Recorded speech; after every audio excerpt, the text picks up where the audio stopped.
Euh, oui, j'ai dit allumé. Oui, à l'école du sabbat, j'ai cru entendre, et c'est ce qu'on a l'habitude de dire, qu'on ne sert Dieu que lorsqu'on est pasteur.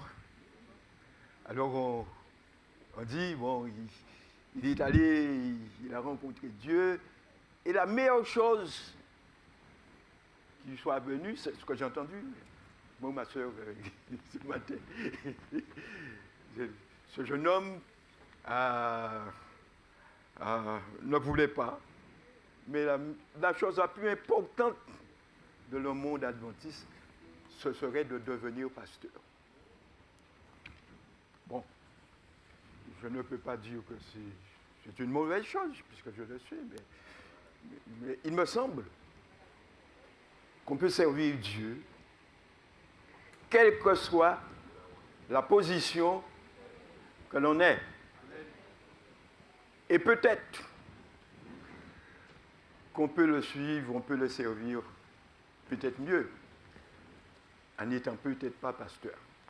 Parce que la dernière fois que j'ai dit, il m'a semblé que les mères, j'ai dit ça la dernière fois, la mère se trouve dans une position stratégique où elle a un travail beaucoup plus important que le pasteur. Maintenant, j'ai voulu passer sous l'écran certaines choses.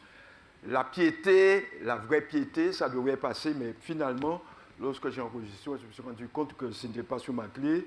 La piété avec le contentement, l'humilité, foi, joie, contentement.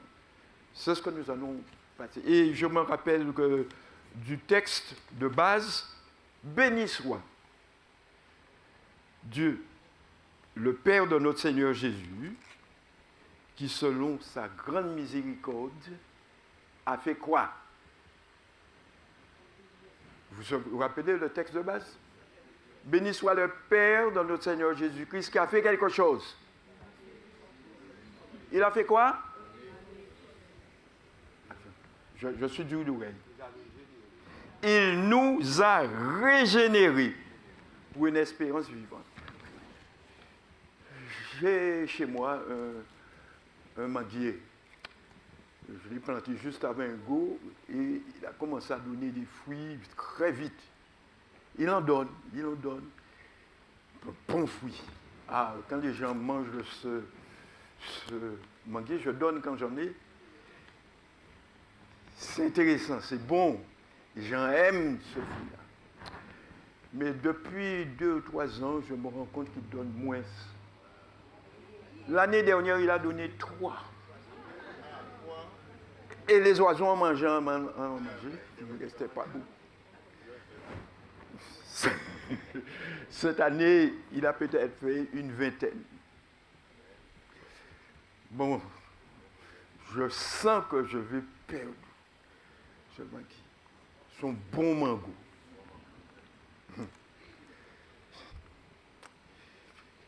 Et ce manguier ne peut pas se régénérer lui-même. Il y a peut-être quelque chose à faire pour le régénérer. Je ne sais pas, bon. Mais j'aurais aimé le régénérer. Oui. Ah bah, c'était le texte. J'ai connu ça.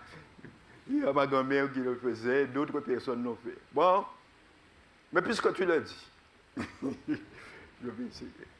Mais ce que je suis d'extrait, je voudrais attirer l'attention, c'est que nous sommes comme ce manguier, ils sont plantés dans leur jardin d'Éden, et l'homme a commencé à dégénérer. Et il nous a dit, béni soit le Père, Dieu le Père, qui va nous régénérer.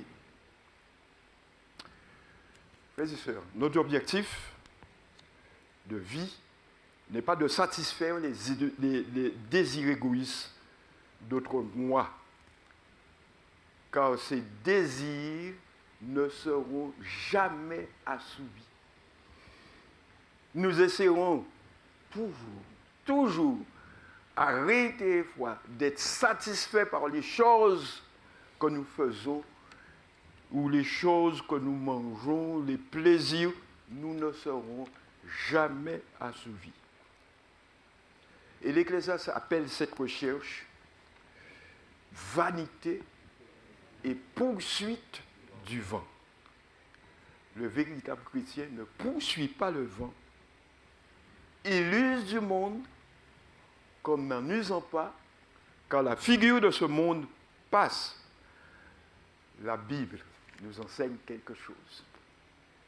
C'est que Jésus-Christ s'attachait à une seule chose, faire la volonté de Dieu. Et en conséquence, il ne faisait rien, absolument rien de lui-même. Ce midi, je vais poser la question, est-ce que nous avons le même réflexe que Jésus-Christ? Est-ce que nous n'arrivons pas à faire des choses de nous-mêmes? J'ai beaucoup de discussions avec certaines personnes, ils me disent, mais moi, voici ce que je vais faire. C'est comme ça que je vois les choses. Et je leur dis, mais est-ce que c'est ainsi que Dieu voit les choses? Bien souvent, il nous arrive de dire, en qui montrez-vous ça? En qui montrez-vous ça? Est-ce que Jésus-Christ veut que nous montrions ça? C'est ça le problème. Si nous voulons être chrétiens, nous devons être des imitateurs de Jésus-Christ. Nous devons chercher la vie de Dieu avant de prendre aucune décision. Mais nous nous devançons. Nous faisons ce que nous voulons. Pourquoi sommes-nous tenus de consulter Dieu? Je crois que mon frère l'a dit, dans sa prière tout à l'heure, c'est que je sais que ce qui est bon n'habite pas en moi, c'est-à-dire dans ma chair. Je vois dans mes membres une loi qui lutte contre la loi de mon entendement. Nous avons donc le devoir de nous méfier de nous-mêmes. Et pourquoi nous ne le faisons pas? Et ma réponse sera étonnante. Pourquoi? C'est que nous nous sommes convertis. Est-ce que ce que je dis là vous dit quelque chose? Nous ne méfions pas de nous-mêmes. Pourquoi? Parce que nous sommes convertis. Et nous croyons les paroles de ce chant, mort avec Christ, une mort volontaire. Je vis déjà au ciel. Alors tout ce que je dis, tout ce que je fais, et que je fais en homme converti, ça vient de Dieu. Je voudrais dire, frères et sœurs, que c'est faux et archi faux. Alors qu'est-ce qui dérange dans ce chant que nous connaissons? Qu'est-ce qui se passe réellement à notre conversion?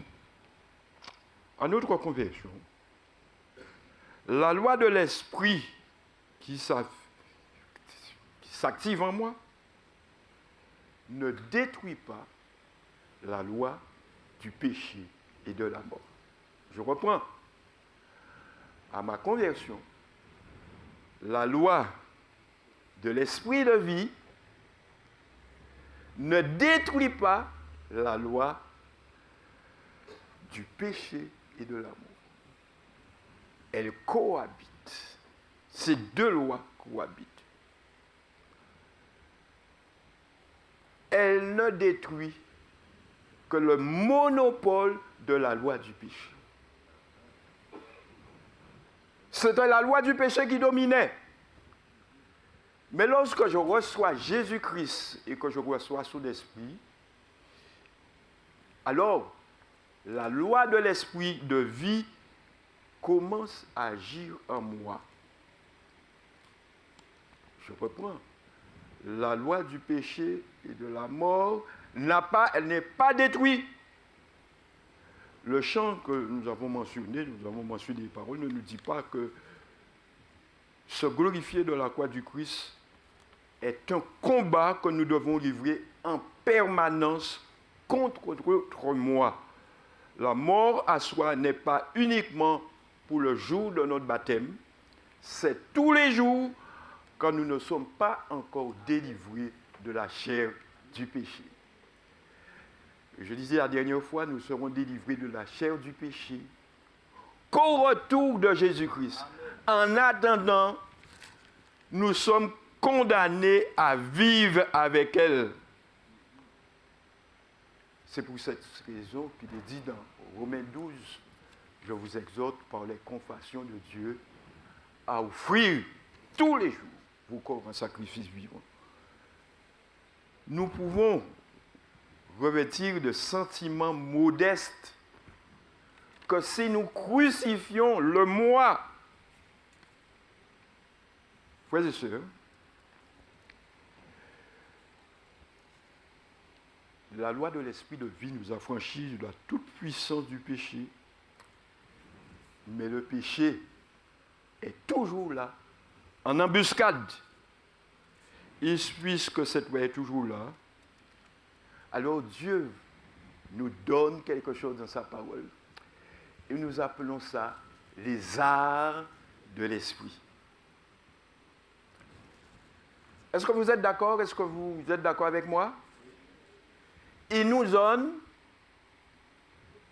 quoi? Qu'est-ce que les arts? Comment on peut remplacer les arts? Hein? Un acompte. Un agouba. On prémisse quelque chose en attendant qu'il nous donne le tout. Et pourquoi il ne donne pas le tout? La plénitude de l'esprit, ce n'est pas ce que nous cherchons?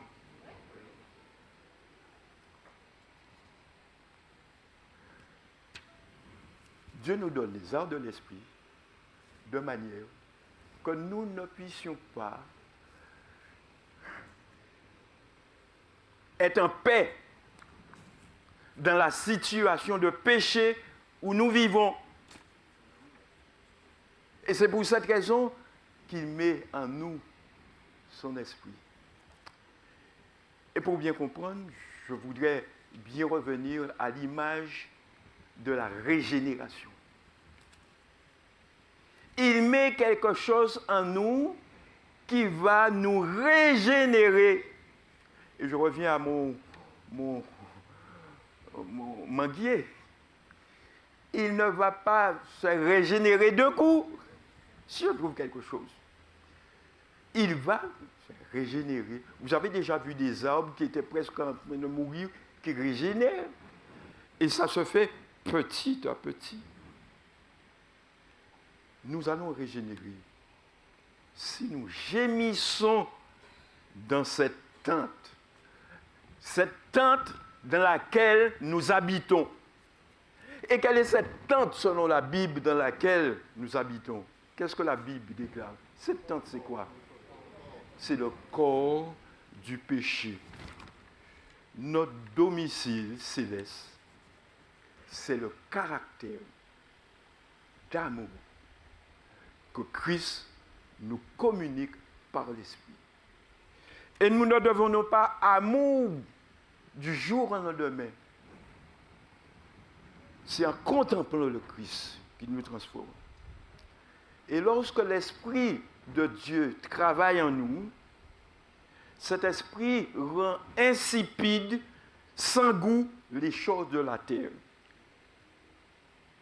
Insistons, lorsque Dieu a mis les arts de l'esprit, nous gémissons, car nous ne voulons pas nous contenter de cet acompte de l'esprit.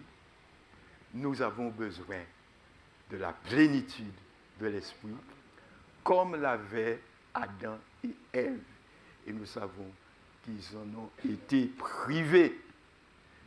Mais lorsque Dieu a privé Adam et Ève, il leur avait laissé quoi? Un peu de son esprit. Et c'est pour cette raison que dans Genèse chapitre 6, il déclare « Mon esprit ne restera pas à toujours dans l'homme. » Pourquoi? Parce que il n'est que chair. Plus nous affectionnons de la chose de la chair, plus l'Esprit de Dieu se retire. Et plus nous affectionnons aux choses de l'Esprit, plus Dieu nous donne son Esprit. Il ne suffit pas de demander simplement. Il faut que nous fassions, que nous affectionnons aux choses de Dieu pour que Dieu nous récompense et nous donne la plénitude de son esprit. 1 Pierre 1, verset 3. Béni soit le Père de notre Seigneur Jésus-Christ, qui selon sa grande miséricorde nous a régénérés en mettant son esprit en nous. Dans des vases de terre. Être régénéré, c'est recevoir la vie divine. Et je voulais vous dire, peut-être c'est le sommet, tout commence par la régénération. Le salut ne commence pas par ce que nous faisons. Le salut commence par ce que Dieu fait en nous. Est-ce que vous êtes d'accord? Mais Dieu fait quelque chose en nous si quoi? Si nous le lui permettons. Et pour que nous lui permettrons, qu'est-ce qu'il fait? Vous le savez. Il ne peut rien faire. C'est lui qui fait en nous cette régénération. Et il ne nous régénère que si nous le permettons. Et nous ne le permettrons dans quelles conditions? Et pour que nous puissions lui donner l'autorisation de nous régénérer, qu'est-ce qu'il a fait? Qu'est-ce qu'il a fait? Il y a un chant que nous chantons. Seigneur, ton esprit souffle. Seigneur, ton amour me touche. Je ne peux devant toi rester indifférent. L'amour de Dieu souffle sur le monde. Et lorsque nous ne résistons pas à cet amour, alors il introduit cet esprit qui souffle sur nous, il le fait jaillir en nous. Est-ce que vous êtes d'accord avec moi? Par la croix, Dieu fait souffler son esprit d'amour sur tous les hommes, mais nous, lorsque nous répondons, il le fait agir en nous. Alors, un désir d'être humble comme le Christ s'empare de nous. Nous voulons Jésus. Que nous soyons hommes, femmes, nous cherchons à connaître notre véritable époux. Il y a un chant qui dit « Ô Jésus, tendre ami de mon âme et fidèle gardien de mon cœur, c'est toi seul que mon être réclame. » Et il y a un petit chant que mes amis m'ont entendu chanter pendant des années. Et je vais essayer de le chanter quand même pour vous. Envelez Jésus en toute la vie moelle, en vle Jésus, en la vie moi, en parler moi, en marcher moi, en dormir moi, en lever moi, en vle Jésus, en la vie moi. Vous savez qui chante ce chant? La première fois que j'ai entendu ce chant, c'est le pasteur Borne. En vle Jésus, en toute la vie moi, en vle Jésus, en la vie moi, en marcher moi, en parler moi, en dormir moi, en lever moi, en vle Jésus, en la vie moi. Je veux de Jésus dans toute ma vie. Je veux être entièrement à lui. De mon lever à mon coucher, dans mes pensées, dans mes projets, je veux être entièrement à lui. Ce désir d'être à lui, c'est Jésus qui le met en moi. Et à cause de ce désir, je peux être régénéré. L'amour que nous avons pour Jésus nous régénère. Rien ne se produit sans cet amour. Dieu a tant aimé le monde qu'il a donné son Fils afin que ce Fils nous régénère. Frères et sœurs, être régénéré, c'est vivre selon la volonté de Dieu et non selon la volonté de la chair. Vivre la volonté de Dieu malgré la pression du corps du péché. C'est une espérance qui devient réalité. Et nous voulons donner un autre nom à l'espérance vivante. Nous avons été régénérés pour une espérance vivante. Comment? Vous savez que pour bien comprendre, parfois, il faut changer les mots. Comment pourrons-nous dire qu'est-ce que cette espérance vivante? Comment on l'appelle? Le langage de tous les jours. Nous avons été régénérés pour une espérance vivante. L'espérance de vivre selon la volonté de Dieu. Comment pouvons-nous appeler ça? Eh bien, moi, je crois que la Bible l'appelle la piété. Vous êtes d'accord avec moi ou pas? Qu'est-ce que la piété? On peut obéir au commandement de Dieu. Beaucoup de personnes, les pharisiens obéissaient aux 10 commandements.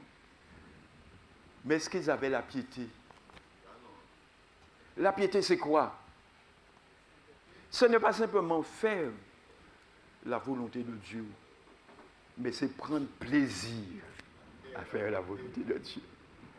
Est-ce que nous sommes d'accord? Ça ne peut venir que si nous sommes régénérés. Si nous sommes dominés par la chair, nous ne pouvons pas prendre plaisir à faire la volonté de Dieu. Nous ne pouvons pas prendre plaisir à faire ce que Dieu nous demande. Nous pouvons continuer la substitution des mots. Le mot piété peut être remplacé par foi et attachement à Dieu. La foi, c'est ce qui nous attache à Dieu. Frères et sœurs, l'éducation, la culture, c'est un texte de ce White, l'exercice de la volonté, l'effort humain ont toutes leur propre sphère, mais ici, ils sont impuissants. Ils peuvent produire une rectitude extérieure de comportement, mais ils ne peuvent changer le cœur. Ils ne peuvent pas purifier les sources de la vie. La source d'un comportement nouveau, c'est l'amour qui se trouve, que Jésus implante en moi. À moins que l'être humain ne reçoive un cœur nouveau, et j'ajoute, à moins qu'il ne soit régénéré en recevant de nouveaux désirs, une nouvelle orientation de vie, il ne verra pas le royaume de Dieu. La piété, c'est l'amour pour Dieu et les choses de Dieu. La piété, c'est l'amour de Dieu qui nous presse. Le contentement, vous savez, nous avons dit, la piété doit être accompagnée de quoi? Du contentement. Vous connaissez ce verset? La piété avec quoi? Le contentement est une grande source de gain. Ce n'est pas simplement l'apparence de la piété. C'est ce que ça veut dire. On peut avoir l'apparence de la piété. Mais pour bien comprendre qu'il s'agit de la piété, la vraie, il est dit la piété avec le contentement. Vous savez que l'apôtre Paul possédait la piété, mais il possédait la piété avec le contentement. C'est-à-dire qu'il était heureux de recevoir des coups de bâton parce que c'est pour Christ. Ces choses qui étaient pour moi des gains. Je les ai regardées comme une perte. Ça ne me faisait plus rien. Parce que mon contentement se trouve en Christ. Et je voudrais dire que le contentement, si nous l'avons, lorsque nous faisons les choses de Dieu, eh bien, ce contentement qui nous anime montre que vraiment que notre foi est réelle et véridique. Un chrétien qui n'est pas content est un faux chrétien. Je ne dis pas ça pour vous, je dis ça pour moi. Je dois apprendre à être content dans l'état où je me trouve. Même si je dois affronter la mort. Vous allez me dire, hein, pour l'embouche pas charge. Oui, d'accord. Mais c'est ce que je crois. C'est ce que je crois.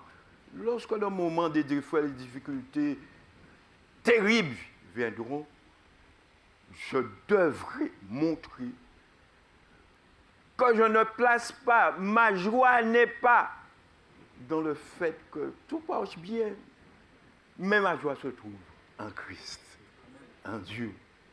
Je ne peux trouver de plaisir qu'en quoi, dit le chant. Frères et sœurs, celui qui prend plaisir dans l'honneur de Dieu ne peut pas broyer du noir, ruminer des pensées négatives à longueur de journée. La piété ne consiste donc pas à uniquement éviter de faire des choses mauvaises. La piété apporte la joie. La joie. Frères et sœurs, il est dit, soyez toujours joyeux. Oui. Cette semaine encore, j'étais en contact avec une sœur qui est toujours en train de broyer du noir. Je lui ai dit, mais bon, c'est pas possible. Oui, ça arrive. C'est pas. Oui. Mais pour elle, elle est la personne la plus malheureuse du monde. C'est quand elle, ces choses, ça arrive. Frères et sœurs, nous qui le visage découvert, contemplons comme dans un miroir l'amour de Dieu. Cet amour de Dieu rend à néant les, comment on disait ça avec l'apôtre Paul, les petits ennuis du moment présent. Devant le poids éternel de l'amour, ce que nous ressentons doit être des pécadilles. Frères et sœurs, soyons pratiques. Je serai peut-être un peu long, mais on m'a dit que je peux Je peux, hein? Bon. Jésus-Christ a laissé le ciel. Et il est venu sur cette terre. En général, nous disons beaucoup de choses. Jésus nous aime, c'est vrai. Je voudrais, et en accord avec ce que nous avons peut-être discuté la dernière fois, dire, cibler. Nous revenons sur les mêmes choses. Parce que, tout simplement, c'est la vérité. Jésus est venu faire quoi?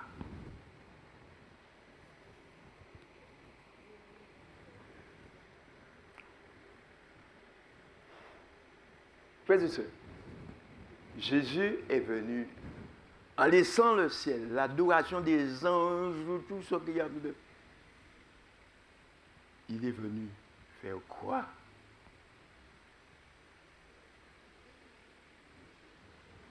Je dois avancer, hein, mais je ne peux pas avancer si vous ne me donnez pas votre maman gorgette. M'avancer, hein? Bon, je suis d'accord. Servir. Ce matin, je suis levé à 3h du matin et que je lisais premiers écrits. J'ai vu quelque chose qui m'a frappé, que j'avais déjà vu peut-être, mais que je ne sais pas. Vous savez que lorsque Jésus-Christ a établi la Sainte Seine, il a pris un linge dont il s'est saint et il a commencé à laver de ses pieds de ses disciples. Et j'ai lu ce matin que lorsque nous serons sur la mer de Verre, le Seigneur va nous faire entrer dans la grande cité et il y a une grande table d'or qui fait des kilomètres et on pouvait voir tout ce qui se passait sur la table.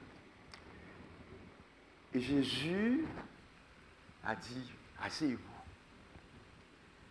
Mes bien-aimés, vous qui avez été fidèles, vous m'avez laissé vous transformer, asseyez-vous.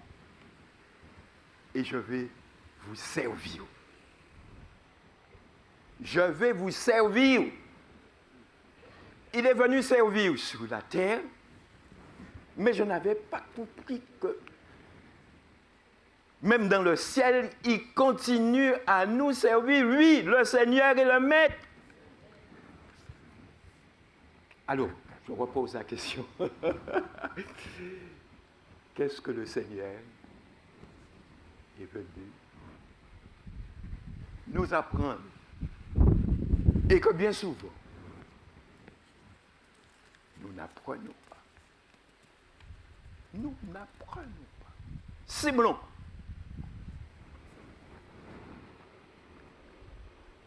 Frères et sœurs, on dit qu'on dort. Je vous endors peut-être. Qu'est-ce qu'il est venu nous apprendre? Bon, tu me dis? Mais dis-le mieux que ça. Hein? Oui, mais c'est pas. Oui, mais il est venu nous apprendre à servir. Mais n'oublions pas que le Seigneur nous régénère.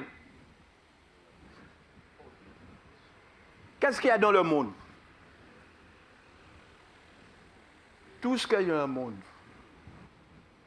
Il y a trois choses. Comment on l'appelle encore? La convoitise de la chair, la convoitise des yeux et l'orgueil de la vie. Alors, je reprends la question.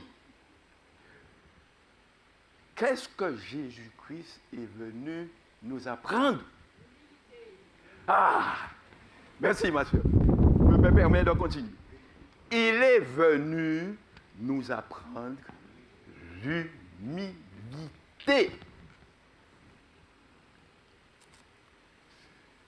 L'humilité nous pousse à nous soumettre à Dieu.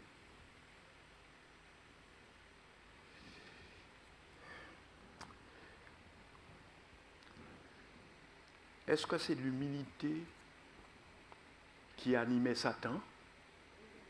Comment? Loin de là, l'orgueil. Il est venu combattre Satan, donc il est venu combattre l'orgueil. L'orgueil personnel en nous apprenant l'humilité. Il n'a reculé devant qu'un sacrifice pour nous prendre l'humilité. Et lors de la dédicace du temple de Jérusalem, ça nous a souligné que le premier devoir qui s'attache, de celui qui s'attache à Dieu, le premier devoir est de s'humilier. Frères et sœurs, nous voulons obéir au commandement de Dieu. Et qu'est-ce faut-il faire? Eh bien, obéir. Ne fais pas ça, ne fais pas ça, fais ça. La première chose, c'est de s'humilier. Si mon peuple, celui qui a été invoqué mon nom, s'humilie, prie, cherche ma face.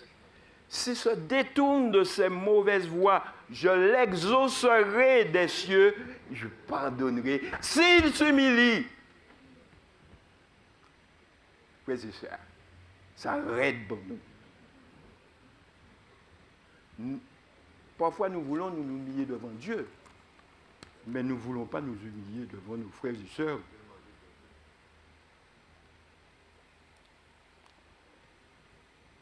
Le sanctuaire, le trône, où nous puisons ce qui va nous régénérer. Celui qui se drape dans sa propre suffisance ne reconnaît pas sa misère, n'a pas besoin de suivre en esprit le Christ dans le sanctuaire. Le sanctuaire céleste, c'est le trône de la grâce où Dieu met en nous ce que nous avons besoin pour être régénérés complètement. L'orgueilleux et le pauvre juste ne ressentent pas du tout le besoin de s'humilier pour aller. Au contraire, ils se drapent dans leur pauvre justice.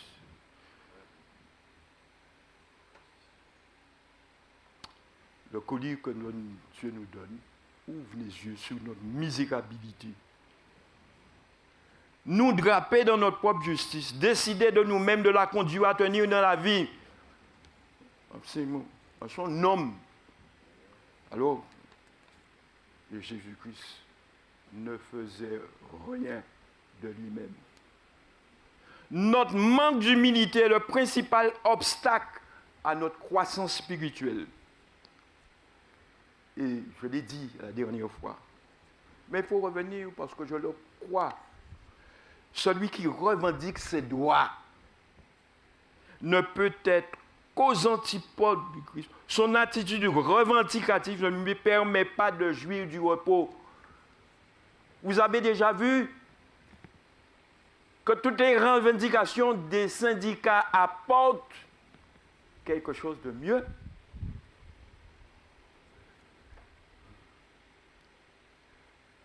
Nous revendiquons.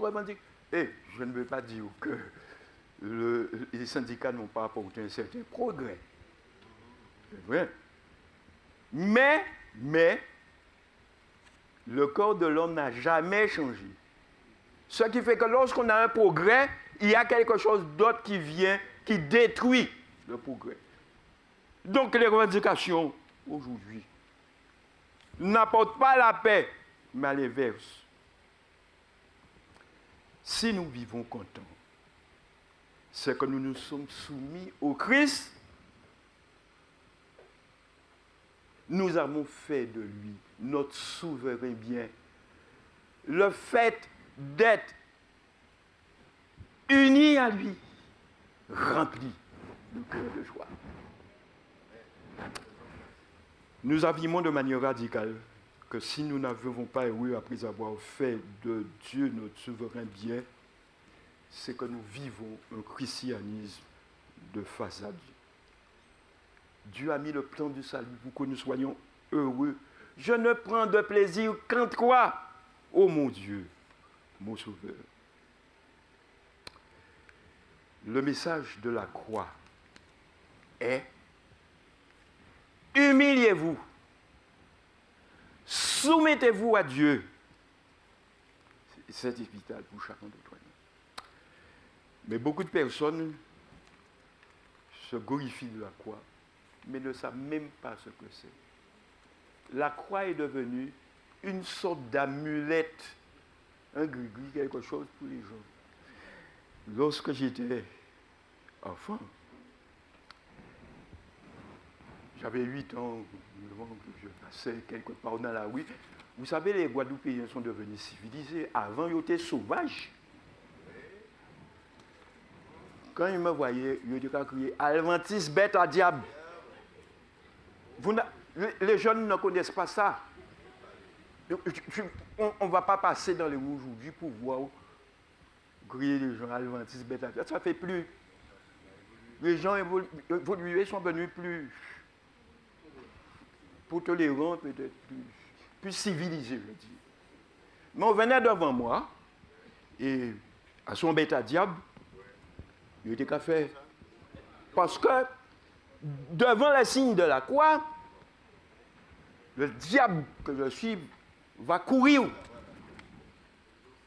Parce qu'il mettait dans le signe de la croix quelque chose de magique. Frères et sœurs,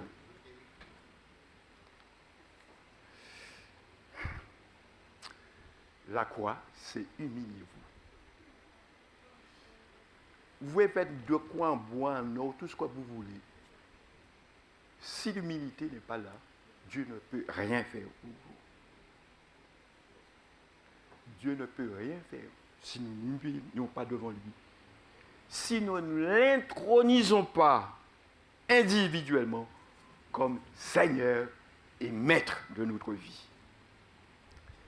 Il est salutaire pour nous d'avoir les sentiments qui étaient en Jésus-Christ, lequel existait en forme de Dieu, n'a pas revendiqué des droits d'être égal avec Dieu, mais ouais, ni de bois, mais c'est humilié. Il s'est rendu obéissant jusqu'à la mort. La soumission à Dieu et à notre prochain, parce que la soumission à Dieu va être accompagnée par la soumission à notre prochain. Parce que notre prochain aime Dieu, Dieu aime notre prochain. Et dans la Bible, il dit, soumettez-vous mutuellement.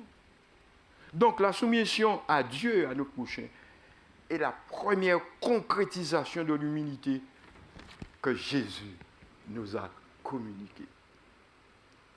Le christianisme commence par le captage de l'humilité du Christ. Soyons pratiques. Nous terminons par là.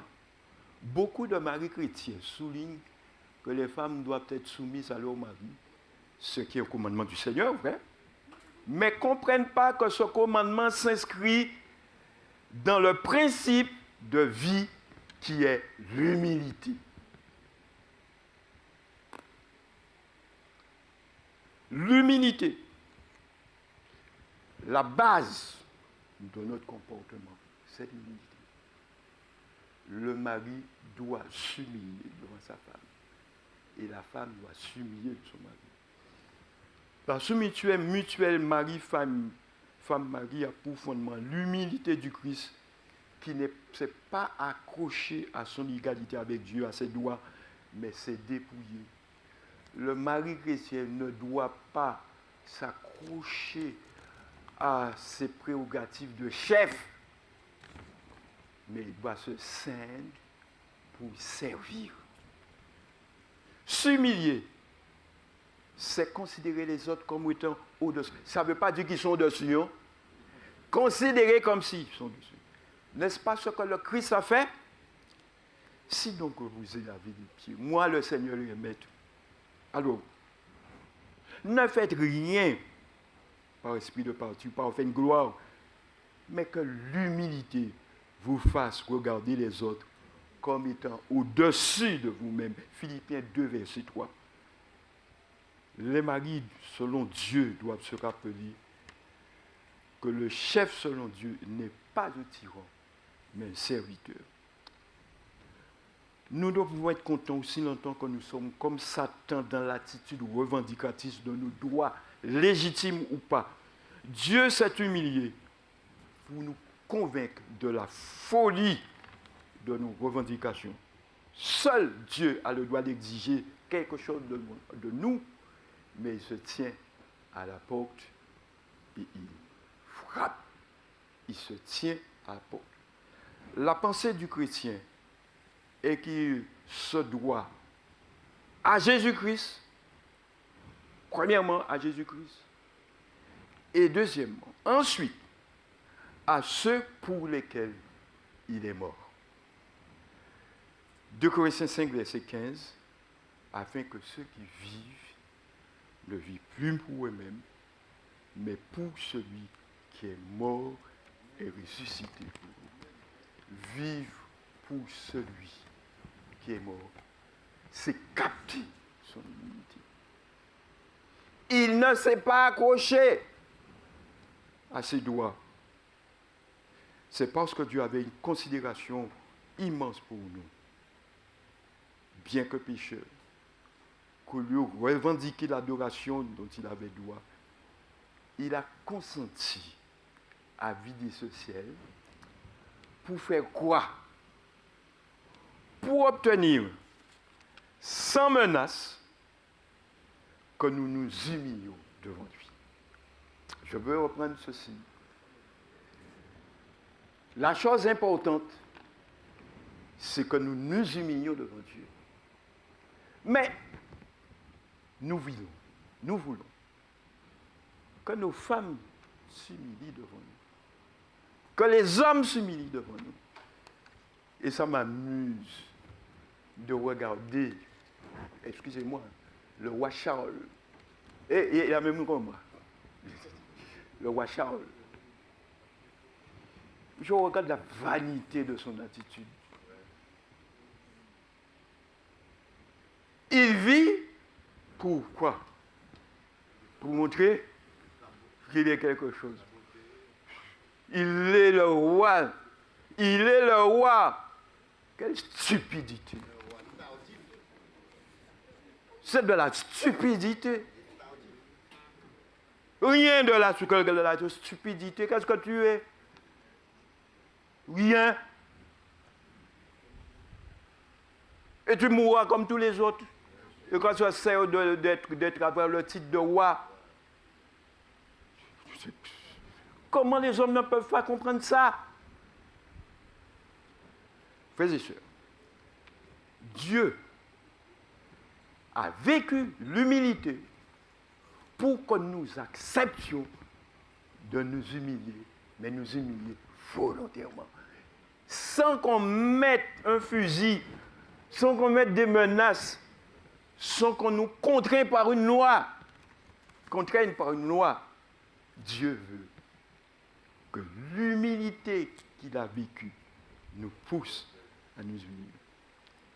Allons-nous réussir le test infaillible de l'amour divin? Je vous dis, en vérité, si vous ne vous convertissez et si vous ne venez comme des petits-enfants, humbles comme des petits-enfants, vous n'entrez pas. C'est pourquoi quiconque se rendra humble comme ce petit-enfant sera plus grand dans le royaume des cieux. Nous allons prêcher l'évangile, nous allons prêcher la loi, mais nous ne prêchons pas aux gens la nécessité de s'humilier. Ils entrent dans l'église avec les mêmes dispositions. Et on devient des chrétiens orgueilleux qui ne s'humilient pas. L'humilité est la pierre de touche de christianisme authentique. L'humilité précède la gloire. Et pour terminer, une paraphrase de mon cru. J'ai écrit ceci. Si quelqu'un détourne son oreille pour ne pas écouter l'appel à l'humilité de la croix, sa prière est une abomination. Je suis content d'avoir écrit ça. Parce que je crois que c'est vrai. Je crois que c'est vrai. Alors, frères et sœurs, cachons-nous dans l'humilité du Christ. C'est la seule manière d'avoir le contentement qui est une grande source de gain. Et plus, en plus, nous éviterons aussi pas mal de conflits avec ceux qui nous entourent. Alors, humilions-nous, humilions-nous. Amen.